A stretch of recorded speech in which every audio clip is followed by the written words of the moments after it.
ಸಲಗ Bima brought ಹೀಗೆ ಸಿನಿಮಾಗಳನ್ನ ಮಾಡ್ತಾ ವಿಲ್ಲನ್ ರೋಲ್ ನಲ್ಲಿ ಅಬ್ಬರಿಸಿರುವಂತಹ ಡ್ರ್ಯಾಗನ್ ಮಂಜು ಅವರು ಇದೀಗ ಮಾರ್ಕ್ ಸಿನಿಮಾದಲ್ಲಿ ಸುದೀಪ್ ಅವರ ಎದುರು ತೊಡೆ ತಟ್ಟಿ ನಿಂತಿದ್ದಾರೆ. ಸೊ ಅವ್ರನ್ನೇ ಮಾತಾಡ್ಸ್ತಾ ಹೋಗೋಣ, ಮಾರ್ಕ್ ಸಿನಿಮಾದಲ್ಲಿ ಯಾವ ರೀತಿಯ ಪಾತ್ರ ಅನ್ನುವಂಥದ್ದು. ಡ್ರ್ಯಾಗನ್ ಅವರೇ, ಏನ್ ಸಮಾಚಾರ ನಿಮ್ದು? ಒಂದಾದ್ಮೇಲೆ ಒಂದ್ ಸಿನಿಮಾದಲ್ಲಿ ಬ್ಯುಸಿ ಆಗ್ತಾ ಇದ್ರೆ, ಅದ್ರಲ್ಲೂ ಸುದೀಪ್ ಅವ್ರು ಎದುರು ನಿಂತ್ಕೊಂಡಿದ್ದೀರಾ? ಯಾಕೆ ಮೇಡಮ್, ಹೀರೋಗೆ ಒಂದು ವಿಲನ್ ಬೇಡ ಮೇಡಮ್, ನಮ್ಗೊಂದು ವಿಲನ್ ಬೇಡವಾ? ಎದುರುಗಡೆ ನಿಂತಾಗ ಅವ್ರು ನಮ್ಗೆ ವಿಲನ್, ನಾನು ಅವ್ರಿಗೆ ವಿಲನ್ ಅಷ್ಟೇ. ಏನ್ ಕದರ್ ನಿಮ್ದು. ಅಲ್ಲ, ಟ್ರೈಲರ್ ಅಲ್ಲಿ ಬಂತಲ್ವಾ ಅದೊಂದು ವಿಜುವಲ್, ನಿಮಗ್ ನೀವೇ ನೋಡ್ಕೊಂಡಾಗ ಎಷ್ಟು ಖುಷಿ ಆಯ್ತು ನಿಮ್ಗೆ? ಇಲ್ಲ, ತುಂಬಾ ಖುಷಿ ಆಯ್ತು ಮೇಡಮ್. ಯಾಕಂದ್ರೆ ಈ ತರ ದೊಡ್ಡ ಸ್ಟಾರ್ ಕಾಸ್ಟಿಂಗ್ ಜೊತೆ ಒಂದು ಮಾಡ್ಬೇಕಂತ ಒಂದು ಆಸೆ ಎಲ್ಲರಿಗೂ ಇರುತ್ತೆ. ಆ ದೇವರು ನನಗೆ ಕೊಟ್ಟಿರೋ ತುಂಬಾ ಖುಷಿ ಆಗ್ತಿದೆ ಮೇಡಮ್. ಎಸ್. ಹೇಗೆ ಈ ಮಾರ್ಕ್ ಸಿನಿಮಾ ನಿಮ್ಮನ್ನ ಆಯ್ಕೆ ಮಾಡಿದ್ದು ಹೇಗೆ? ಅದು ಮಾರ್ಕ್ ಸಿನಿಮಾನೆ.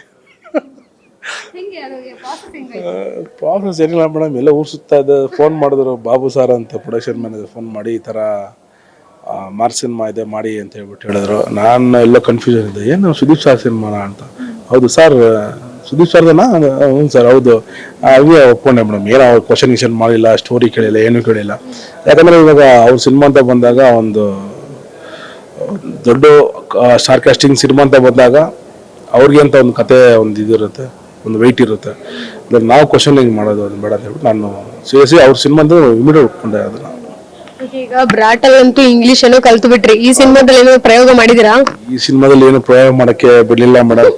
ನೆಕ್ಸ್ಟ್ ಸಿನಿಮಾ ಬಂದ ಫುಲ್ ಪ್ಲೇಜ್ ಆಗಿ ವಿಲನ್ ಕ್ಯಾರೆಕ್ಟರ್ ಕೊಟ್ಟ ಖಂಡಿತ ಏನಾದ್ರು ನಮ್ದಂತ ಇನ್ಪುಟ್ ಇದ್ದೇ ಇರುತ್ತೆ.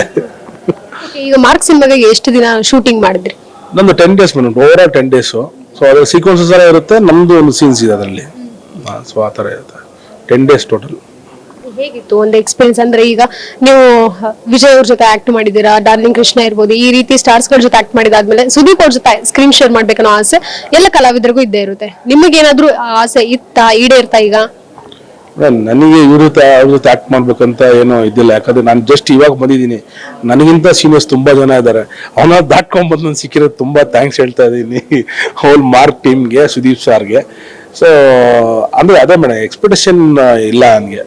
ಇವ್ರು ಸಿಗ್ಬೋದು ಕೆಲಸ, ಯಾರು ಕೊಟ್ಟರು ಕೆಲಸನೇ, ಎಲ್ಲಿ ಕೊಟ್ಟರು ಕೆಲಸನೇ, ಯಾರ ಜೊತೆ ಮಾಡೋರು ಕೆಲಸನೇ. ಸೊ ಇದು ಸ್ಪೆಷಲ್, ಇವ್ರ ಜೊತೆ ಮಾಡೋದೆಲ್ಲ ಸ್ಪೆಷಲ್. ಸೊ ಇದು ಬಂದ್ಬಿಟ್ಟು ಹೆಂಗಂದ್ರೆ ನಾನು ಅನ್ಕೊಂಡೇ ಇರಲಿಲ್ಲ ನಮ್ಗೆ ಈ ಥರ ಚಾನ್ಸ್ ಸಿಗುತ್ತೆ, ಮತ್ತೊಂದು ಈ ಥರ ದೊಡ್ಡ ಕಾಸ್ಟಿಂಗ್ ಜೊತೆ ಅಂತ ಹೇಳ್ಬಿಟ್ಟು. OP ಸರ್ ಜೊತೆ ಮಾಡ್ತಾ ಇದ್ದೀನಿ, ಸುದೀಪ್ ಸರ್ ಜೊತೆ ಮಾಡ್ತಾ ಇದ್ದೀನಿ. ಇನ್ನೂ ತುಂಬಾ ದೊಡ್ಡ ಕಲಾವಿದರಿದ್ದಾರೆ, ಅವ್ರ ಜೊತೆಲ್ಲ ಮಾಡ್ಬೇಕಂತ ತುಂಬಾ ಆಸೆ ಇದೆ ಮೇಡಮ್. ನಿಮ್ಮಲ್ಲಿರೋ ಯಾವ ಪ್ಲಸ್ ಪಾಯಿಂಟ್ ಈ ಮಟ್ಟಕ್ಕೆ ಇವತ್ತು ಕರ್ಕೊಂಡ್ ಬಂದಿದೆ ಅನ್ಕೊಂತೀರಾ ನೀವು? ನೀವ್ ಹೇಳ್ಬೇಕು ಅದನ್ನ, ನಾನು ಹೆಂಗ್ ಹೇಳೋದು? ಇಲ್ಲ, ನೀವು ನಿಮ್ಮ ಸ್ಟ್ರೆಂತ್ ನಿಮ್ಗೆ ಗೊತ್ತಿರುತ್ತೆ, ಅದಕ್ಕೆ ನೀವ್ ಹೇಳ್ಬೇಕು. ನಿಂತ್ಕೊಂಡ್ರೆ ಹೇಳ್ತೀನಿ, ಕೂತ್ಕೊಂಡ್ರೆ ನಿಂತ್ಕೊಂಡ್ರೆ ಹೇಳ್ತೀರಾ? ಹೇಳಿ. ಕುತ್ಕೊಂಡು ಯಾಕೆ ಹೇಳಕ್ಕಾಗಲ್ಲ? ಹೇಳಿ. ನಿಂತ್ಕೊಂಡು ಹೇಳ್ತೀನಿ, ನಿಂತರೆ ಹೇಳ್ತೀನಿ. ನೀವು ನೋಡಿ, ನೀವು ನಿಂತ್ಕೊಂಡ್ರು ಅಷ್ಟೇ, ಕುತ್ಕೊಂಡ್ರು ಅಷ್ಟೇ. ನೀವು ನನ್ನ ಹೆಂಗೆ ನೋಡ್ಬೇಕು, ನಾನ್ ನಿಮ್ಮನ್ನ ಹೆಂಗ್ ನೋಡ್ತೀನಿ. ಓಕೆ, ನೀವು ತಲೆ ತಗ್ಸ್ಬೇಕು ನನ್ ಮುಂದೆ. ಅದೇನೆ ಅದು ನೀವು ಕೇಳಿ ಕ್ವಶನ್ ನೀವೇ ಆನ್ಸರ್ ಹೇಳಿದ್ರು ಅಷ್ಟೇನೆ. ಫಿಸಿಕ್ ಚೆನ್ನಾಗಿರುತ್ತೆ, ಒಂದು ಆಗ್ತಾ ಇರೋ ಸಿನಿಮಾದಲ್ಲಿ ಈ ತರ ಒಂದು ಪವರ್ಫುಲ್ ಹೀರೋ ಇರುವಾಗ ಅವ್ರಿಗೆ ಈಕ್ವಲ್ ಆಗಿ ಯಾರೋ ಒಬ್ಬನ ತರಬೇಕು ಅನ್ನೋ ನಮ್ಮನ್ನ ಕಾಸ್ಟಿಂಗ್ ಮಾಡ್ತಾರೆ. ಈಗ ಪಾತ್ರ ಬಂದ ತಕ್ಷಣ ನೀವು ಕತೆ ಕೇಳಲಿಲ್ಲ, ಓಕೆ ಡೇಟ್ಸ್ ಲಾಕ್ ಮಾಡ್ಬಿಡಿ ಅಂತ ಕೊಟ್ಬಿಟ್ರಿ. ಅಂದ್ರೆ ಈ ಸಿನಿಮಾ ಅಂತದ್ದು ಕ್ಯಾನ್ವಸ್ ಇರೋದಕ್ಕೋಸ್ಕರ ನೀವು ಒಪ್ಕೊಂಡ್ಬಿಡ್ತೀರಾ ಅಂತ?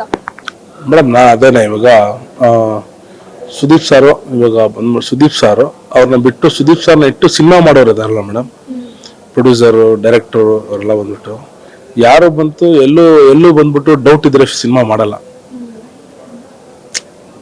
ಅರ್ಥ ಆಯ್ತಾ? ಅದೇ ಸೇಮ್ ಟೈಮು ಎಲ್ಲರೂ ಬಂದ್ಬಿಟ್ಟು ಗೆಲ್ಲೋದ್ಕಿಂತಾನೆ ಸಿನಿಮಾ ಮಾಡೋದು. ಸಾರ್ ಸಿನಿಮಾ ಅಂತ ಎಲ್ಲ ಸಿನಿಮಾನು ಗೆಲ್ಲಕ್ಕಂತಾನೆ ಮಾಡೋದು. ಅಗೇನ್ ಸಾರ್ ಸಿನಿಮಾ ಬಂದು ಯೂನಿಕ್ಕು. ಮ್ಯಾಕ್ಸ್ ನೋಡಿರ್ಬೋದು, ಒಂದು ನೈಟಲ್ಲಿ ಯಾವ್ಯಾವ ಥರ ಏನೇನು ವಿಷಯಗಳಾಗುತ್ತೆ, ಯಾವ ಥರ ಇರುತ್ತೆ, ಆ 5 ಸೀಕ್ವೆನ್ಸ್ ಎಲ್ಲ ತೊಗೊಂಬಂದು ತೋರಿಸಿ ನಮ್ಗೆ ಎಂಟರ್ಟೈನ್ ಮಾಡಿಸಿದ್ದಾರೆ ಅಂತ ಹೇಳ್ಬಿಟ್ಟು. ಮಾರ್ಕ್ ಅದಕ್ಕಿಂತ ದೊಡ್ಡದಾಗ ಒಂದು ದೊಡ್ಡ ಸೌಂಡ್ ಬರುತ್ತೆ ಅಂತ ನಮ್ಗೆ ನಾವು ಇಮ್ಯಾಜಿನ್ ಮಾಡಿ. ಯಾಕಂದ್ರೆ ಸಿನಿಮಾನ ಮ್ಯಾಕ್ಸ್ ನೋಡಾದ್ಮೇಲೆ ಮಾರ್ಕ್ ಈ ಥರ ಇರುತ್ತೆ ಅಂತ ನಮ್ಗೊಂದು ಇಮ್ಯಾಜಿನೇಷನ್ ಇರುತ್ತೆ. ಅದೆಲ್ಲ ಒಂದು ಪಾರ್ಟ್ ಸಿಗೋದು ಅನ್ನೋದು ನಮಗೆ ಗ್ರೇಟ್ಫುಲ್. ಅದು ಇವಾಗ ಸ್ಕ್ರೀನ್ ಶೇರ್ ಮಾಡೋದಕ್ಕೆ ಇವಾಗ ನಾನು ಮಾಡಿದ್ದೀನಿ ಅಂದರೆ ಅದು ಗಾಡ್ ಗ್ರೇಸ್, ದಿನಾವಿ ಸರ್ ಬ್ಲೆಸ್ಸಿಂಗ್ ಅಷ್ಟೇ. ಅದು ಎಷ್ಟೊಂದು ಸೀನಿಯರ್ ಆರ್ಟಿಸ್ಟ್ ಎಲ್ಲ ಇದ್ದಾರೆ, ತುಂಬ ಜನ ಇದ್ದಾರೆ. ಎಲ್ಲರಿಗೂ ಒಂದು ವೇಟಿಂಗ್ ಪೀರಿಯಡ್ ಅದು ಇರುತ್ತೆ. ನನಗೆ ವೇಟಿಂಗ್ ಪೀರಿಯಡ್ ಇದ್ದಿಲ್ಲ, ಇಮಿಡಿಯೇಟ್ ಪಟ್ಟಂತ ಸಿಕ್ಬಿಡುತ್ತೆ. ನನಗೆ ಖುಷಿ ಆಗ್ತದೆ ಮೇಡಮ್. ಅದೆಲ್ಲ ಅಲ್ಲಿ ಹೋಗಿ ನಾವು ಕ್ವಶನ್ ಮಾಡ್ಕೊಂಡು ಹೌದಾ ಏನು ನಮ್ಮ ಕ್ಯಾರೆಕ್ಟರ್ ಅಂತ ಕೇಳೋ ಅಷ್ಟು ನಾವು ಇನ್ನೂ ಬೆಳೆದಿಲ್ಲ. ಬೆಳೆದಾದ್ಮೇಲೆ ನಾವು ನೋಡೋಣ ಮೇಡಮ್. ಆಮೇಲೆ ಈಗ ಎರಡು ಡೈಲಾಗ್ ತುಂಬಾ ಟ್ರೆಂಡಿಂಗ್ ಅಲ್ಲಿ ಇದೆ ಸೋಷಿಯಲ್ ಮೀಡಿಯಾದಲ್ಲಿ. ಒಂದು ಇದ್ರೆ ನೆಮ್ಮದಿಯಾಗಿರ್ಬೇಕು, ಜೀವನದಲ್ಲಿ ನೆಮ್ಮದಿ ಬೇಕು ಅನ್ನೋದು ಒಂದು. ಇನ್ನೊಂದು ದಮ್ ಹೊಡೆದ್ ಕಡಿಮೆ ಮಾಡ್ಬೇಕು ಅಂತ. ನೀವು ನಿಮ್ ಜೀವನದಲ್ಲಿ ಯಾರಿಗಾದ್ರೂ ಫ್ರೆಂಡ್ಸ್ಗೆ ಹೇಳಿದೀರಾ?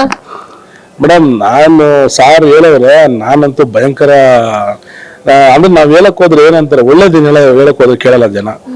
ಅದಕ್ಕೆ ಬಿಡ್ಬೇಕು, ಅವ್ರ ಇಷ್ಟ ಏನೋ ಮಾಡ್ಕೊಳ್ಳಿ ಅಂತ. ಯಾಕಂದ್ರೆ ಅವ್ರದ್ದು ದುಡ್ಡು, ನಮ್ ದುಡ್ಡು ಇಲ್ಲಲ್ಲ.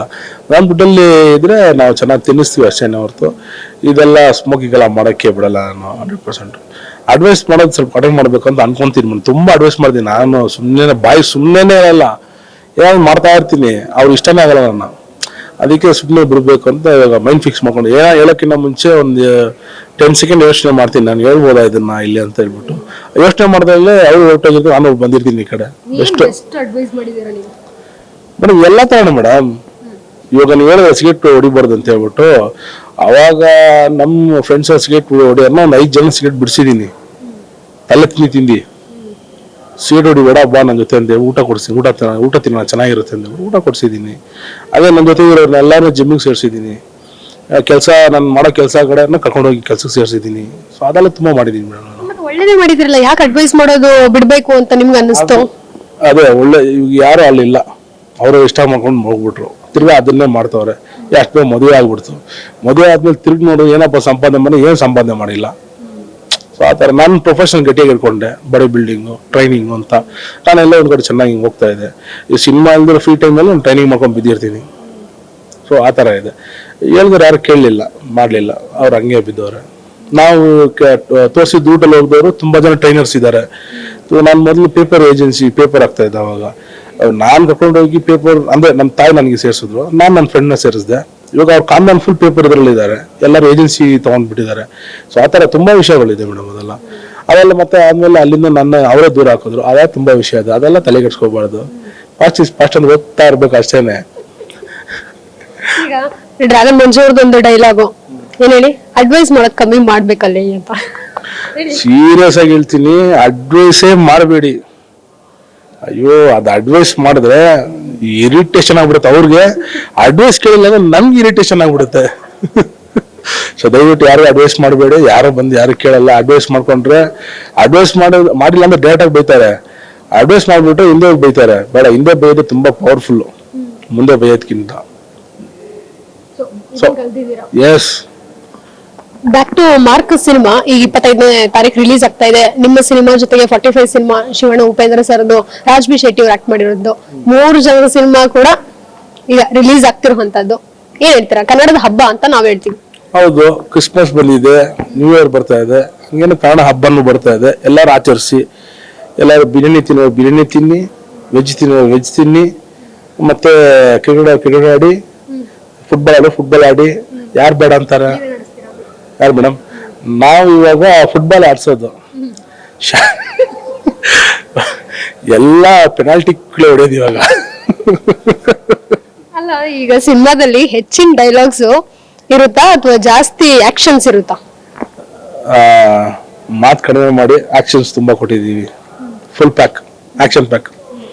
ಈಗ ಸಾಂಗ್ ಇದೆಯಲ್ಲ, ದಾದಾ ಸಾಂಗ್, ಸ್ಟೆಪ್ ಹಾಕಿದ್ದೀರಾ ನೀವು? ಟ್ರೈ ಮಾಡಿದೀರಾ?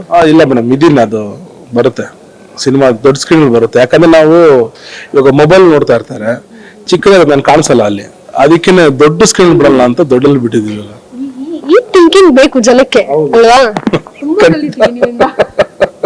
ಖಂಡಿತ ದೊಡ್ಡ ಸ್ಕ್ರೀನ್ ನೋಡಿ ಡ್ಯಾನ್ಸ್ ಸ್ಟೆಪ್ ಅಲ್ಲಿ ಹಾಕಿರ್ತೀವಿ ಎಲ್ಲ ಮೂಲೆಯಲ್ಲಿ, ಕಂಡಿಡೀರಿ ಪ್ಲೀಸ್.